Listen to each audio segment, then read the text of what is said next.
എല്ലാവരും ഒത്തുകൂടുന്ന സമയത്ത് ഇതാ നമ്മുടെ വീരുക്കുട്ടിന് കുറച്ച് പവർ കാണിക്കലും അതുപോലെ കുറച്ച് കുറുമ്പും കൂടുതലാണ് കേട്ടോ. അപ്പോൾ ചേച്ചിമാരും ചേട്ടനെയൊക്കെ ഉപദ്രവിച്ചിട്ട് ഇതെല്ലാവരും കൂടെ വട്ടനിട്ട് പിടിച്ചേക്കാണ് വീരുക്കുട്ടനെ. പിന്നെ അവിടെ നിന്ന് ഒളിച്ച് കളിക്കാമെന്നും പറഞ്ഞിട്ട് ഇതാ കൊണ്ടുപോവാണ് കേട്ടോ. പെണ്ണിപ്പങ്കൊക്കെ എടുത്ത് കളി തുടങ്ങിയിട്ട് ഒളിക്കാൻ വേണ്ടി പോകുമ്പോഴത്തേനുമാണ് വീരുക്കുട്ടൻ വലിയേട്ടൻ ജനലുമ്മ കയറുന്ന കാണുന്നത് കേട്ടോ. അപ്പോൾ വീരുക്കുട്ടനും ജനലുമ്മ കയറണമെന്ന് പറഞ്ഞിട്ട് ഇതാ വലിയേട്ടൻ കയറ്റിച്ച് കൊടുക്കുകയാണ്. പിന്നെ അവിടെ നിന്നും ഇതാ വലിയേട്ടൻ എന്തൊക്കെയോ കുറുമ്പ് കാണിക്കുകയാണ് കേട്ടോ വീരുക്കുട്ടൻ. അപ്പോൾ അതാ വീണ്ടും വീരുക്കുട്ടനെ എടുത്ത് കൊണ്ടുവന്നിട്ട് ഇവർ ഒളിക്കാൻ വേണ്ടി പറയുകയാണ്. അങ്ങനെ തുമ്പി ചേച്ചിയും വീരുക്കുട്ടനും കൂടിയിട്ട് നേരെ കട്ടിലിൻ്റെ അടിയിലാണ് കേട്ടോ ഒളിച്ചത്. അപ്പോൾ അത് കാരണം കൊണ്ട് തന്നെ കല്യാൺ ചേച്ചി വേഗം കണ്ടുപിടിച്ചു. അപ്പോൾ വീരുക്കുട്ടനെ പെട്ടെന്ന് കണ്ടുപിടിച്ച കാരണം അവിടെ പിന്നെയും പോയിട്ട് എന്തൊക്കെയോ പറയുകയാണ്. അപ്പോൾ ഇവരെ കളികളൊക്കെ നോക്കിയിരിക്കുകയാണ് കേട്ടോ ശിവാനി ചേച്ചിയും തക്കുട്ടി മേമയും.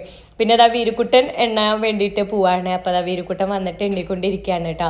അപ്പോൾ കല്യാൺ ചേച്ചി തുമ്പി ചേച്ചി എവിടെ ഒളിച്ചേക്കണമെന്ന് വീരുക്കുട്ടൻ എത്ര നോക്കിയിട്ടും കണ്ടുപിടിക്കാൻ പറ്റണില്ല.